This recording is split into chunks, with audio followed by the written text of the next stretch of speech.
thanks to the supporters of channel member, the Eagles Stream. Well, here we are, boys and girls. It's the 2042 World Cup. If you're not sure how we got here, there's a whole 200 episode series that got us to this point. I am no longer a club manager. I have retired from Bourne. I have retired from club management, and this is going to be my final act as an active manager. I'm 60 years old in game now. We either win the World Cup with England for the first time in 76 years, or this series kind of ends with a whimper.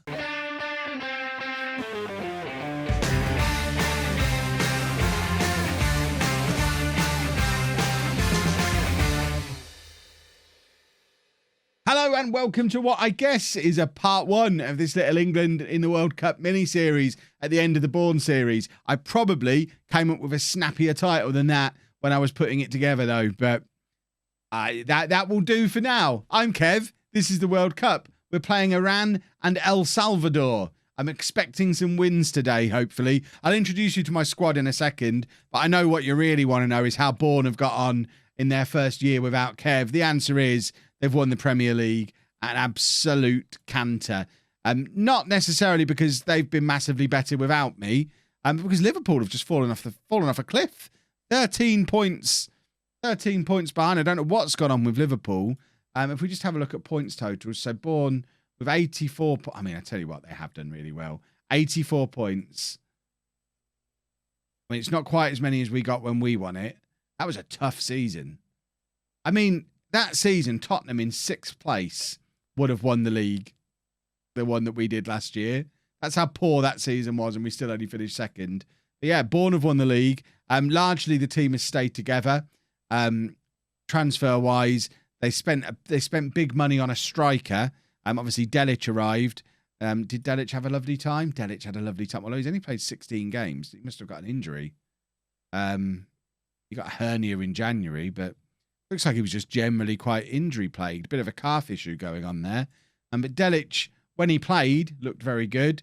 There was a lot of money. This save is so clunky now. It's really struggling. A lot of money was spent on this striker, 26-year-old Tejani Fernandez, who hasn't scored a goal. He's the new Soma at Bourne. Even worse than Soma, you've got to admit.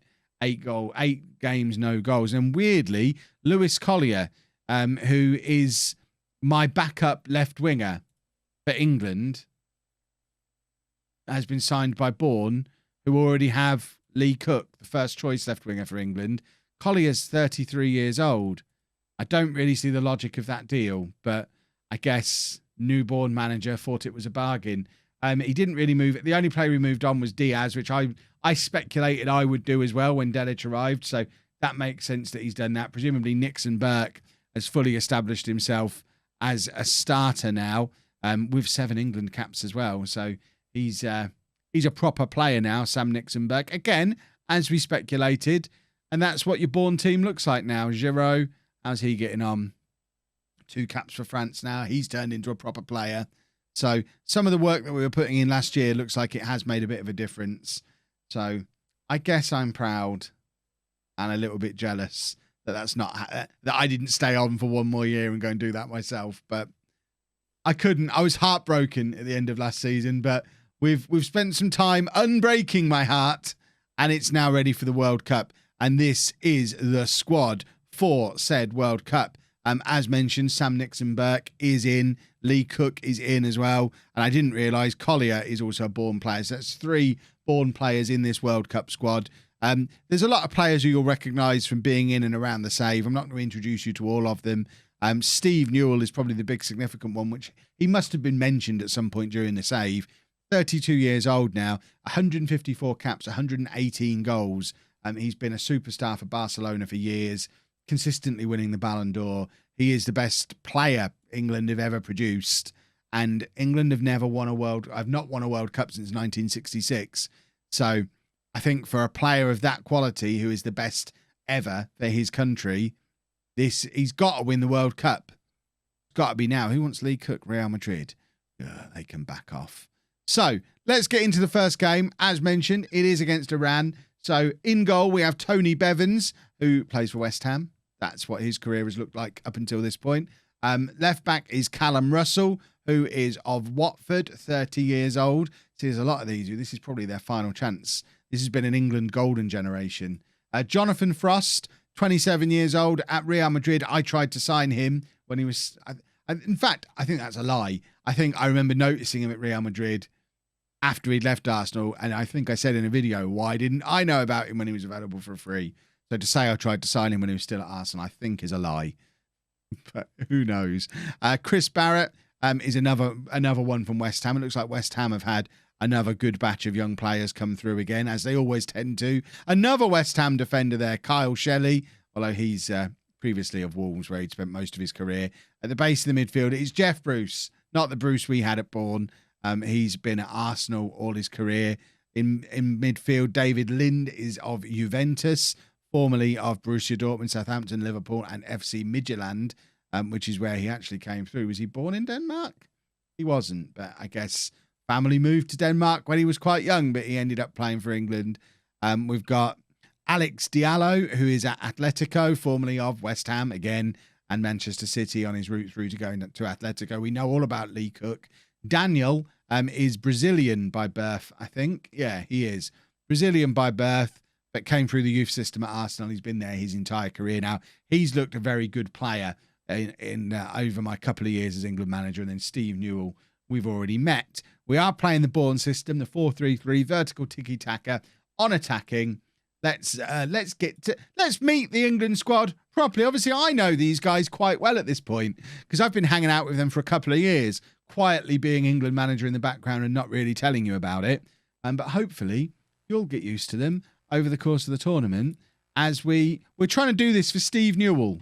At the same time, I want it. I've had my 23 year career at this point. I've won everything apart from the World Club Cup. Doesn't count. The reason we didn't win the World Club Cup is because we were saving ourselves for the actual World Cup, and we're going to win this.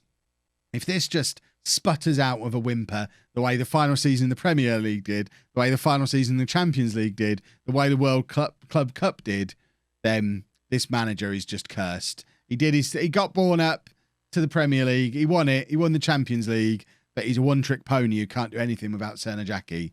And I'm hoping that's not what I'm about to learn about myself. So Lee Cook charging down the left-hand side, as we've seen him do so very many times before, but no end product, which is a little less like Cook. That's why we need Serna Jackie coming in off the other wing. But apparently, because he's Serbian, he's not allowed to play for England, which I think is completely unreasonable. Daniel's Brazilian, for goodness sake, and he can play for England. Whoever was England manager when Serna Jackie burst onto the scene in the Premier League should have got there a little bit sooner. I think he'd already played for Serbia when I signed him. How is it 0-0 against Iran? Oh, this could be a short week for episodes in the 4 o'clock slot if we don't do well in this World Cup. For those of you wondering what the channel schedule is going to be, I hope you've seen by now that next Monday, so this time next week, the new series with Chivas in Mexico begins. Until then, all we've got is the World Cup. So if we get knocked out in the group stage, there's not going to be another 4 o'clock video until next Monday. Obviously, you'll still be getting Apollon every day at 11 o'clock. But we kind of need to have a nice little run at this. Theoretically, if we do the group stage, then the second and third round, quarterfinal and semi-final, and then final, that gets us 4 days. And then on Friday, we can do a 5 years in the future, and that gives us 5 days of content then. It does rely on us getting to the final, which we don't look like doing the way we're playing currently. What on earth is going on, England? Can we demand more, please? I was actually a little bit worried about showing you these group games because I didn't want to do boring 18-0 wins. I don't understand what's happening. We're ranked number 1 in the world. This is a very, very good England side. A golden generation. And they're not playing very well at all. We're demanding more again. Someone's got to grab a goal for us, surely. Frost. Just kick it in from there. You play for Real Madrid, for goodness sake. What's he? Who's he? Lind. What are you doing there? Not even trying. I think we have a motivation problem here against Iran. Barrett is just going to keep running all by himself. Plays it across to Shelley. Shelley to Russell. Back to Shelley again. We're knocking the ball around beautifully. We've only had 34% possession in a game, in an international game against Iran, and we're supposed to be the best team in the world. We're supposed to be favourites for this World Cup. It's one of the reasons I was so keen to take it on and do it. I thought it'd be nice to win a World Cup. I didn't want a difficult World Cup.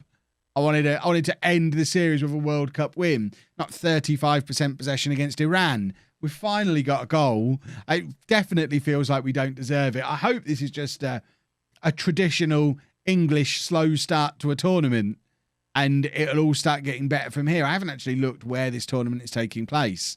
Hopefully it's not somewhere really, really hot that we won't be able to cope with. But that is Jack Neefke. Neefsey? How would we say that? Neefke or Neefsey?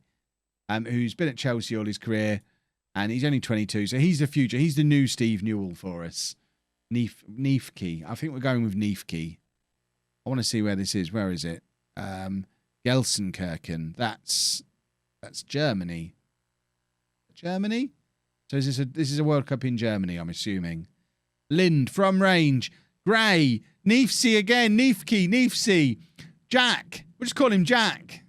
Neefsey. I think maybe it's Neefsey. Neefsey or Neefke. Let me know down in the comments. It'll make no difference. I'm recording this video over a week in advance. So by the time you see this, every video in this little mini-series will be recorded and I'll be on holiday. But who knows? In fact, I say I'll be on holiday. I won't actually be yet.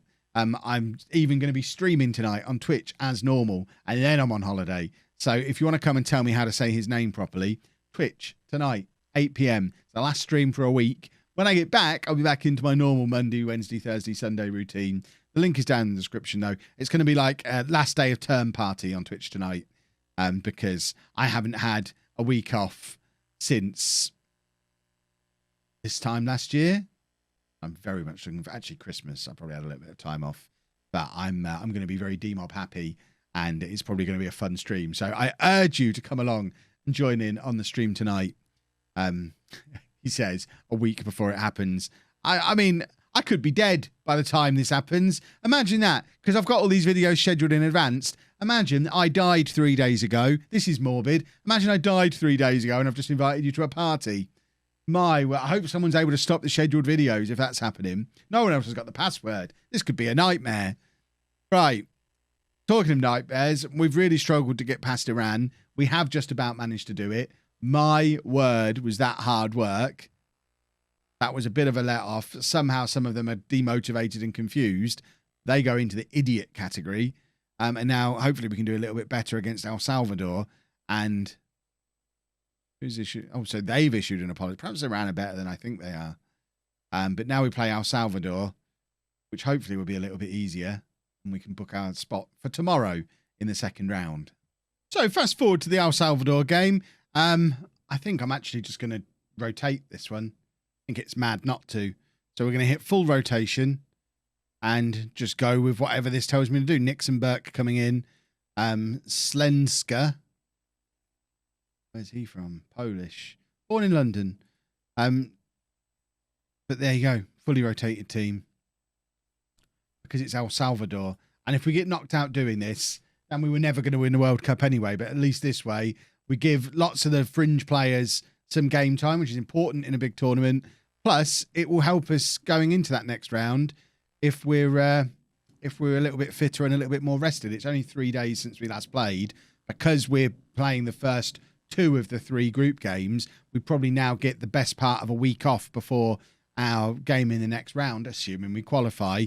So for us to have a week and a half for a lot of our players between their first 2 games, it means they're going to go into that next round match fully fit and ready to go. That's the plan anyway. Watch it backfire as we don't beat El Salvador. To be fair, though, these are the 23 best English players currently alive and active. If your second tier of those 23, so your second 11, if they're not good enough to beat El Salvador, then let's put ourselves out of our misery and go home. Oh, I'll make them walk home if we get knocked out here. Right, Collier, the Bourne man, who we never saw play for Bourne. Little, don't know who he is, but he's just scored a goal. He's wearing the number 3, so I'm going to assume he's a left back, unless there's some shenanigans going on. And it is a nice finish. We're at the Oliver Kahn Stadium, I've just noticed. Oh, I wanted to skip past the replay. There you go, the Oliver Kahn Stadium. Who plays at the Oliver? Who did Oliver Kahn play for? No teams, apparently. It's just a German stadium that has no team at it, which is a little bit weird. That must just be a glitch, presumably. They're not going to build an entire stadium in Oliver Kahn's honour and not put a team in it. Although I love the idea of them doing that. That would be fantastic. And we're now 2-0 up. And this is a little bit more like what I was expecting in the first game. Early goals in multiples and getting to double figures. Let's just absolutely smash them. Make sure at the end of this game, everybody's had a little bit of a taste of World Cup football. That's the plan. Get through the first 2 games and all 23 players have experienced a little bit of it. So no one's nervous if and when they have to be used later in the tournament. That's my logic. Collier.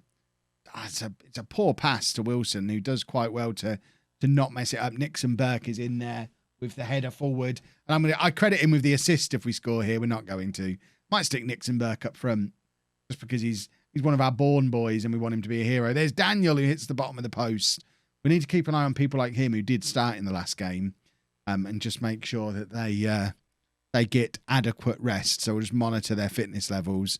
It's Daniel and Diallo, I think, played in the last game as well. He played in midfield then, playing in defence today, but we do just need to make sure that they get a nice rest as well. That is one of the most pathetic goals you'll ever see scored in a World Cup. I got to see the replay of this one. If it starts getting towards double figures, I'll start skipping some of the replays. But this one, we've got to have another look at. Radmore with the cross come shot that hits the post, I think. Oh, dear. Oh, dear, oh, dear. Right, who have we got on this bench that hasn't had any game time yet? I don't know. I think Headley's a goalkeeper. I feel like Headley is Arsenal's goalkeeper. I've come up against him many times. So he must be quite old, but he probably needs to... I might bring him on in the second half so that every goalkeeper's had some game time. Is that who he is? Yeah, Arsenal's goalkeeper. 110. You know what? He's played 110 times for England. He doesn't need to come on. He'll be all right. Everyone else... I think the majority of the rest of them have played games. Emmanuel now with a free kick, but it's fallen. There's a jet going over. I don't live anywhere near an airport. This is RAF, if you can hear that noise. Which I don't know if you can. I've just stopped talking to see if the noise gate cuts it out. You may be thinking, you must be able to hear that. If you can't hear that, I've got the best microphone in the world. So loud. Right, Emmanuel with a corner for 5. Nixon Burke has scored for England at the World Cup. I knew it when I signed him all those years ago. Sam Nixon Burke is an England World Cup goal scorer. That must be a relatively exclusive group. How many people have scored for England at a World Cup? Sam Nixon Burke is one of them, and he's still young, and he'll go on and play 100 times for England. He's 22, 23 years old, established himself at the Premier League champions, now establishing himself for England. He'll have a long and hopefully successful England career, and we'll see how he's getting on when we do the 5 years in the future episode towards the end of this week. I'd like to think he'll be, 5 more years. If he's not up around 60 or 70 England caps at that point, then whoever takes over from me after this tournament is a buffoon. But it's now 6-0 to England before half-time, and I think similar to what we did in some of the Club World Cup games, we might just cut away from this and show you the final score, because we don't need to see us just keep scoring goals. We'll get to half-time, and then I'll do the second half off camera, just so that you don't have to sit and watch all of the goals. Unless you really like all of the goals. I still don't know how doing it in the Club World Cup went down yet, but I'm just trying to keep the video to a sensible length. And if we're going to score gazillions of goals, it doesn't feel like I would sit and watch it. So that's my theory. Daniel, and it's 7. And we will now cut to the end of the game because it's 7-0 before half time, and we'll just come back when you can see what the final score is. Well, you didn't miss much in that second half. Nixon Burke got the 8th with a header from a long throw. Proper Bourne style. 8-0 though, in the end. We are through. Because we've played so early, I don't think we're going to find out yet who we play in the next round. If we try and click on the second round and have a look. But most groups are not even close to settled yet. So I don't think we're going to find out today who we play. Because it doesn't even say who we might be playing. So we will we'll let that be a surprise for tomorrow. But 10 goals in our first 2 games. I guess that's just about a par score in the end, which not too bad. If you've enjoyed that, please make sure you leave a nice big thumbs up on there for me. Subscribe to the channel for daily Football Manager videos. And thank you very much for watching.